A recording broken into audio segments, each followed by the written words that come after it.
আজকে আমি আপনাদের জন্য একটি অসাধারণ জঙ্গল অ্যাডভেঞ্চার মুভির এক্সপ্লেনেশন নিয়ে চলে এসেছি। তাহলে চলুন মুভিটি দেখে আসা যাক। গল্পটা শুরু হয় 1996 সালে।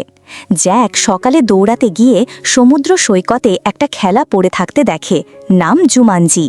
সে ওইটা বাড়ি নিয়ে যায় আর তার ছেলে অ্যালেক্সকে দিয়ে দেয়। অ্যালেক্স খুলেই বলে এই টাইপের খেলা এখন আর কেউ খেলে না। তারপর নিজের গেম শেষ করার জন্য অপেক্ষা করতে থাকে। রাতের মাঝখানে অ্যালেক্স হঠাৎ করে এক তীব্র আলো দেখে ঘুম ভেঙে যায়। চোখ খুলতেই সেই আলো হঠাৎ অদৃশ্য হয়ে যায়। তারপর সে দেখে একটা ভিডিও গেমের ক্যাসেট তার নামে লেখা। সে সেটা চালানোর চেষ্টা করে, কিন্তু তখনই তার ঘর থেকে আবার সেই অদ্ভুত আলো বেরোতে থাকে। এরপর অনেক বছর কেটে যায়। আমরা এখন বর্তমান সময়ে এসে দেখি স্পেন্সার তার বন্ধু ফ্রিজকে হোমওয়ার্ক আর অ্যাসাইনমেন্ট করতে সাহায্য করছে। পরে দেখা যায় স্পেন্সার দাঁড়িয়ে আছে এক পুরনো বাড়ির সামনে, যেটাকে সবাই এখন ভয়ঙ্কর বাড়ি নামে চেনে, কিন্তু 20 বছর আগে এটা ছিল অ্যালেক্সের বাড়ি। এরপর ওরা স্কুলে যায়। সেখানে স্পেন্সারের আরও কিছু বন্ধুর সাথে পরিচয় করানো হয়, যেমন মার্থা, যে কোচের সাথে ঝামেলা করে আটকে পড়ে। স্পেন্সারের হয়ে কাজ করার জন্য ফ্রিজের প্রতারণাও ধরা পড়ে আর তাকেও আটকে রাখা হয়। বেথানি ক্লাস চলার সময় ফোন ইউজ করছিল, ধরা পড়ে যায়। তারপর সবারে একসাথে স্টোর রুমে পাঠানো হয় সাজা দিতে, আর সেখানে গিয়ে ওদের বলা হয় পরিষ্কার পরিচ্ছন্নতা করতে। পরিষ্কার করতে করতে তারা খুঁজে পায় একটা পুরনো ভিডিও গেম কনসোল, তাতে লেখা জুমানজি। ওরা সেটা টিভিতে চালানোর চেষ্টা করে, কিন্তু দেখে পাইলটের চরিত্র ছাড়া বাকি সব বেছে নেওয়া যাচ্ছে। সবাই এক একটা চরিত্র পছন্দ করে আর খেলা শুরু হয়। হঠাৎ কনসোল থেকে এক ধরনের সবুজ আলো বের হয় আর পুরো জিনিসটা কাঁপতে শুরু করে। স্পেন্সার সেটা খুলে ফেলার চেষ্টা করে, কিন্তু কাজ হয় না।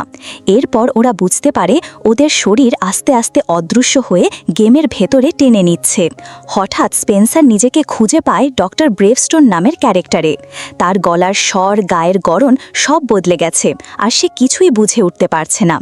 এই সময় আর তিনজন তার সামনে এসে পড়ে, তার বন্ধুরা। তারা কেউই বোঝে না ওরা কোথায় আছে। স্পেন্সার ভয় পেয়ে দেখে তার সামনে দাঁড়িয়ে থাকা খাটো লোকটা আসলে ফ্রিজ। ফ্রিজ বলে, আমরা গেমের ভেতরে ঢুকে গেছি। এখন সবাই নিজের বেছে নেওয়া চরিত্রে পরিণত হয়েছে। ফ্রিজ হয়ে গেছে ডক্টর ফ্র্যাঙ্কলিন, আর মার্থা এখন রুবি নামের এক অ্যাডভেঞ্চার গার্ল। বেথানি ভেবেছিল শেলি নামটা মেয়েদের, তাই সেই ক্যারেক্টার বেছে নিয়েছিল, কিন্তু এখন সে হয়ে গেছে এক দাড়িওয়ালা বড় লোক। ভয়ে শেলি পানিতে দৌড় দেয় তার নিজের চেহারা দেখার জন্য। আয়নায় দেখে সে নিজেই হতভম্ব। এরপর সবাই খেয়াল করে তাদের হাতে 3টে করে দাগ ট্যাটু করা, যা বোঝায় গেমে তাদের কতবার মরার সুযোগ আছে। হঠাৎ করেই পানির ভেতর থেকে এক জলহস্তী উঠে আসে আর শেলিকে গিলে ফেলে। সবাই দেখে শেলি মরেছে, কিন্তু 1 মিনিট পরেই শেলি আবার আকাশ থেকে পড়ে, এবার বেঁচে। ফ্র্যাঙ্কলিন তখন জলহস্তির ক্ষমতা ব্যাখ্যা করতে থাকে, একেবারে যেন সে একজন পশু বিশেষজ্ঞ। ব্রেভস্টোন সবাইকে বলে ফ্র্যাঙ্কলিনের ক্যারেক্টার আসলে একজন জুলজিস্ট, মানে প্রাণী বিশেষজ্ঞ, যে সব পশু সম্পর্কে জানে, কারণ ওর ক্যারেক্টারে এই স্কিল আছে। বেলা মনে করে জলহস্তি এখনও ওদের পেছনে লাগিয়ে রেখেছে। সবাই দৌড়াতে শুরু করে। এরপর ওরা এক লোকের সাথে দেখা করে, যার নাম নাইজেল। লোকটা নিজের নাম বলে, তারপর একে একে সবার পরিচয় দিতে থাকে। সে বলে ব্রেভস্টোন একজন সাহসী, বিশ্ববিখ্যাত অভিযাত্রী আর প্রত্নতত্ত্ববিদ। রুবিকে বলে সে একজন মার্শাল আর্ট এক্সপার্ট, যে ছেলেদের সঙ্গে লড়াই করতে পারে। নাইজেল একই কথা ঘুরিয়ে ফিরিয়ে বারবার বলতে থাকে। তখন ব্রেভস্টোন বুঝে যায় নাইজেল আসলে একজন এনপিসি, মানে গেমের মধ্যে থাকা এক প্রোগ্রামড চরিত্র, যার কাজ হলো গেমে কি করতে হবে সেটা বোঝানো। নাইজেল তাদের মিশন জানায়, ওদের কাজ হলো বনের অভিশাপ দূর করা। এরপর সে জানায় সব দরকারি তথ্য আছে ব্রেভস্টোনের জন্য পাঠানো এক বার্তায়। হঠাৎ করেই ব্রেভস্টোনের হাতে সেই মেসেজটা চলে আসে। সে পড়ে শোনায়, এতে লেখা ডক্টর রাসেল নামে একজন লোক বাঘের রত্ন থাকা একটা কিংবদন্তি মূর্তি খুঁজছিল। যখন সে রত্নটা পায় তখন রিসার্চ না করে সেটা চুরি করে নেয়। এরপর অন্ধকারের শক্তি তাকে কাবু করে ফেলে আর সে পুরো বন দখলে নেয়। ওদের এখনকার টার্গেট হলো রত্নটা রাসেলের হাত থেকে নিয়ে আবার সেই বাঘের মূর্তিতে বসিয়ে দেওয়া, আর তারপর গেম থেকে বেরোতে হলে সবাইকে একসাথে গেমের নাম জুমানজি জোরে বলতে হবে। নাইজেল ওদের একটা মার্কেটের ম্যাপ দেয়, যেখানে ওদের হারিয়ে যাওয়া অংশটা খুঁজতে হবে। নাইজেল চলে যাওয়ার সময় ফ্র্যাঙ্কলিন যেহেতু ব্যাগ ছিল শুধু তার কাছে, সে ম্যাপটা ব্যাগে রেখে দেয়। ব্রেভস্টোন ম্যাপটা দেখে বুঝে যায় একটা অংশ নেই। ও বুঝতে পারে ওই হারিয়ে যাওয়া টুকরোতেই বাঘের মূর্তির জায়গা দেখানো আছে। ওরা সেটা খুঁজে পেতে বাজারে যেতে হবে। কিন্তু আবার ম্যাপটা দেখতে গেলে ব্রেভস্টোন দেখে ম্যাপটা একেবারে ফাঁকা, কিছুই দেখা যাচ্ছে না। তখন শেলি বলে, সব স্পষ্ট দেখতে পাচ্ছি তো? তখন বুঝতে পারে শেলি একমাত্র ম্যাপটা দেখতে পারছে, কারণ ওর স্কিল হলো কার্টোগ্রাফি, মানে ম্যাপ আঁকার বিদ্যা। ব্রেভস্টোন তখন নিজের শরীরে কিছু তথ্য খুঁজে দেখে।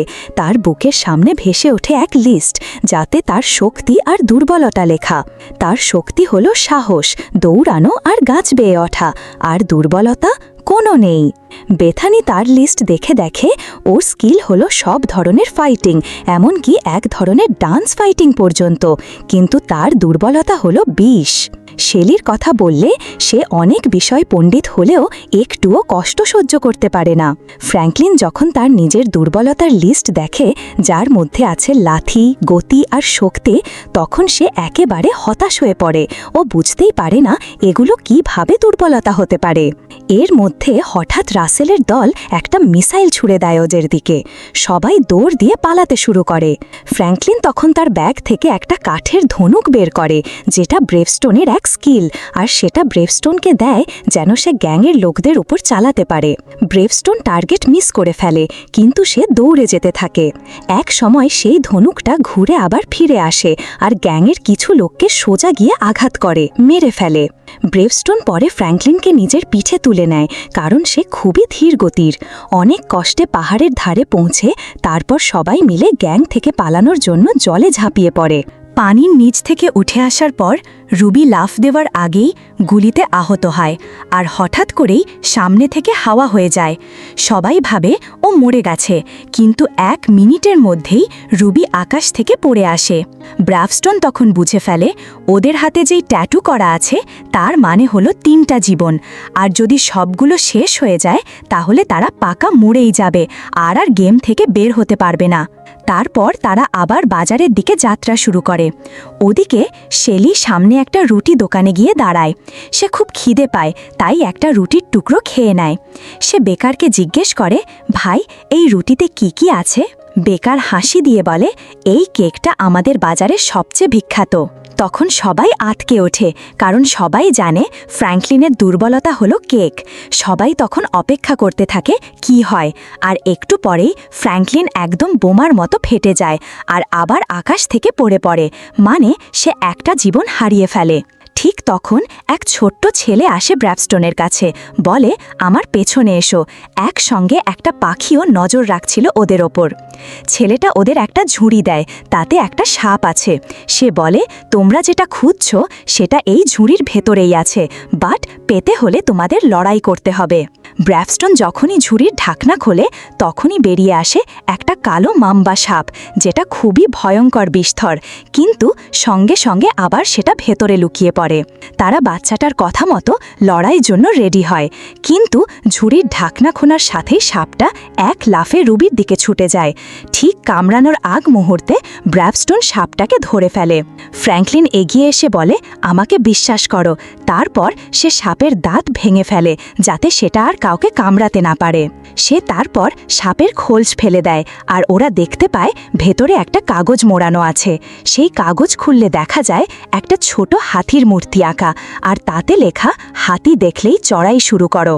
ওরা তখন বাজারের ভেতর হাতি খুঁজতে থাকে, কিন্তু তখনই বোঝে রাসেলের গ্যাংও বাজারে এসে গেছে।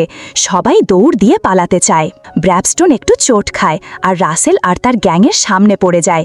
তারা গুলি ছুঁড়তে যাবে, ঠিক তখনই কেউ একটা স্মোক বোমা ছুঁড়ে দেয়, আর সেই সুযোগে এক লোক ওদের একটা সুড়ঙ্গে নিয়ে পালাতে সাহায্য করে।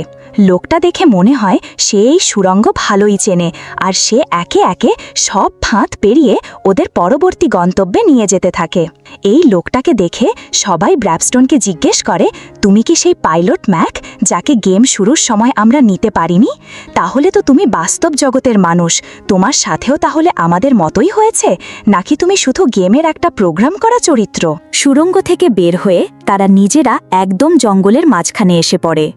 তারপর ওরা সেই লোকটার কুঁড়ে ঘরে বসে সে সব কিছু খুলে বলে। সে বলে, আমি কয়েক মাস ধরে এই গেমে আটকে আছি, এক জায়গায় আটকে গেছি, পার হচ্ছি না, 2টা জীবন হারিয়েছি। আমি চেষ্টা ছেড়ে দিয়েছিলাম, একা জেতা সম্ভব না।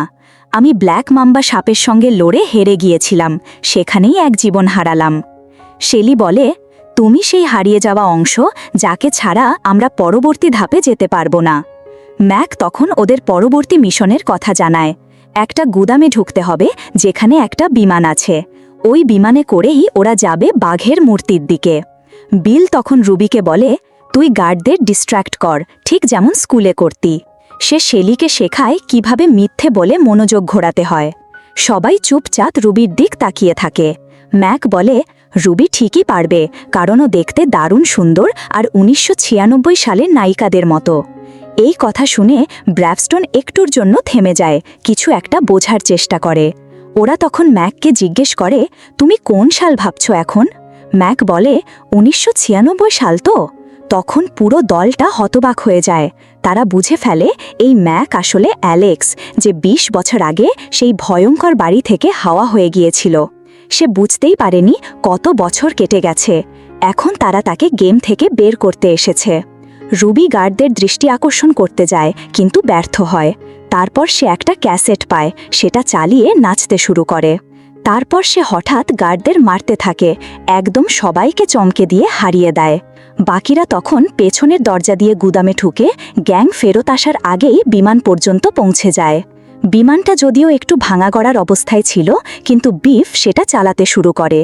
বিস্ফোরণের আগে বিফ বিমানটাকে সামলে নেয়। সে বলে, এই বিমান চালাতে হলে কারো না কারো লোহার যন্ত্রটা ঠিক করতে হবে, না হলে বিমান ভেঙে পড়বে। শেলি পেছনে তাকিয়ে দেখে একদম পেছন দিক থেকে গন্ডারের দল ছুটে আসছে। মানে যদি বিমান ভেঙে পড়ে না মরে, তাহলে গন্ডারদের পায়ে পিষে মরবে। তখন ব্র্যাভস্টোন এগিয়ে যায় যন্ত্রটা ঠিক করতে।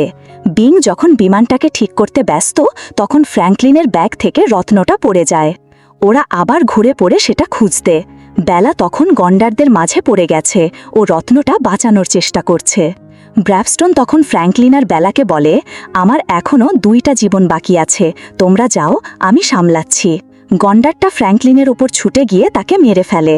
ব্র্যাভস্টোন তখন আকাশের দিকে তাকিয়ে থাকে, ফ্র্যাঙ্কলিন কবে পড়বে সে যেন ঠিক সময়ে ধরে ফেলতে পারে। বিমানটা নামার পর সবাই শেষ মিশনের জন্য রেডি হয়। হঠাৎ একটা মশা এসে অ্যালেক্সকে কামড়ে দেয়, যেটা ওর পুরনো দুর্বলতা। সঙ্গে সঙ্গে সে মাটিতে পড়ে যায়, তার শেষ জীবনটা ধীরে ধীরে মুছে যেতে থাকে। শেলি তখন তাকে কৃত্রিম শ্বাস প্রশ্বাস দিতে থাকে, দেখা যায় যেন নিজের জীবন থেকে কিছুটা ভাগ করে দেয়। তারপর অ্যালেক্স আবার জেগে ওঠে, মানে সে বেঁচে যায়। তারা আবার যাত্রা শুরু করে বাঘের মূর্তি খুঁজে বের করার জন্য। ওদিকে পাখিটা এখনও আকাশ থেকে নজর রাখছে ওদের ওপর। তারা পৌঁছায় একটা জায়গায় নাম দ্য ডিফেন্ডার্স, যেখান থেকে এক পথ মূর্তির দিকে যায়। ব্র্যাভস্টোন যখন রত্নটা ধরে, তখনই পুরো করিডোরটা আলোয় ভরে যায়। তারপর তারা দেখতে পায় সেই হাতির মূর্তি, আর সবাই মনে পড়ে সেই বার্তা, হাতি দেখলে উঠতে হবে। ব্র্যাভস্টোন ভাবে ওকে গাছে উঠতে হবে মূর্তির পাশে যাওয়ার জন্য। সে ওঠার চেষ্টা করে, কিন্তু নিচে পড়ে যায়। আর তখন করিডোর থেকে একটা বাঘ এসে ওকে কামড়ে মেরে ফেলে, মানে আরেকটা জীবন চলে যায়। এরপর তারা আবার দল বেঁধে ভাবে এবার কিভাবে পার হবে। এই সময়ে রাসেলের গ্যাং আসে কাছাকাছি। সবাই জঙ্গলের ভেতর লুকিয়ে থেকে দৃষ্টি অন্যদিকে ঘোরানোর চেষ্টা করে। ব্র্যাভস্টোন গ্যাংয়ের কাছ থেকে একটা মোটর বাইক চুরি করে আর বাঘদের ফাঁকি দিয়ে মূর্তির দিকে ছুটে যায়। কিন্তু রাসেল তখন শেলিকে ধরে ফেলে আর বলে, তোর তো আর একটা জীবন বাকি, এবার খেলা শেষ। ঠিক তখন ফ্র্যাঙ্কলিন এক বিশাল হাতিতে চড়ে এসে হাজির হয়। সে খুব সহজেই হাতিটাকে কন্ট্রোল করে, কারণ এখনও রত্নটা ওর কাছেই আছে। সে বাঘদের ভয় দেখিয়ে তাড়িয়ে দেয়। শেলি আর রাসেল মুখোমুখি হয় লড়াইয়ে। গুলির সময় হাতির গায়ে লাগে আর ফ্র্যাঙ্কলিনের হাত থেকে রত্নটা পড়ে যায়। মার্স তখন চিৎকার করে ব্র্যাস্টনকে বলে, উঠে যা, ওঠ। ব্র্যাস্টন দৌড় দিয়ে রত্নটার দিকে যায়, কিন্তু দেখে চারপাশে সাপ ভর্তি। সে রত্নটা ধরে আর রাসেলকে বলে, তোর দুর্বলতা তো বিষ। তারপর সে নিজেই একটা সাপকে কামড়াতে দেয়, সঙ্গে সঙ্গে চোখের সামনে থেকে উধাও হয়ে যায়। এরপর আকাশ থেকে পড়ে গিয়ে রত্নটা ছুড়ে দেয় ব্র্যাস্টনের দিকে। সে সেটা মূর্তির স্লটে রেখে দেয়, কিন্তু কিছুই হয় না। তারা তখন মনে পড়ে খেলার নাম বলতেই হবে। সবাই একসঙ্গে চিৎকার করে, জুমানজি। সঙ্গে সঙ্গে অভিশাপ কেটে যায় আর তারা জিতে যায়। নাইজেল এসে ওদের অভিনন্দন জানায় এই গেম বাঁচানোর জন্য। সে ম্যাককে অ্যালেক্স সালাম জানায়, কারণ ওর যাত্রা এবার শেষ। সবাই একে একে বিদায় নেয় আর তারপর এক ঝটকায় সবাই স্কুলের সেই স্টোর রুমে ফিরে আসে। তখন তারা ছুটে যায় অ্যালেক্সের বাড়িতে, দেখতে সে কেমন আছে। কিন্তু ভয়ঙ্কর পুরনো বাড়ির জায়গায় দেখে একটা সুন্দর ঠিকঠাক করা বাড়ি দাঁড়িয়ে। একজন লোক গাড়ি থেকে নামে আর ওদের চিনে ফেলে, যেন বহুদিন ধরেই চেনে। সে বলে, আমি একসময় নিজেকে হেরে যাওয়া মানুষ ভাবতাম, কিন্তু এখন 20 বছর পর আমি বিয়ে করেছি, বাচ্চা আছে। আমি কখনো তোমাদের ভুলিনি, তোমরা আমার জীবন বাঁচিয়েছিলে। সে বলে তার মেয়ের নাম রেখেছে বেথানি, ওদের একজনের নামে। তারপর সবাই আবার বন্ধু হয়ে যায়। সব শেষে স্পেন্সার মার্থার কাছে তার ভালোবাসার কথা বলে, আর সবাই গেম কনসোলটা একেবারে ভেঙে ফেলে, যাতে আর কেউ কখনো এই ভয়ানক খেলাটা খেলতে না পারে। আর সেখানেই সিনেমাটা শেষ হয়ে যায়। ভিডিওটি ভালো লাগলে চ্যানেলটিকে লাইক আর সাবস্ক্রাইব করে দিও, আর কমেন্টে জানাতে ভুলো না তুমি কোন ধরনের মুভি রিভিউ চাও।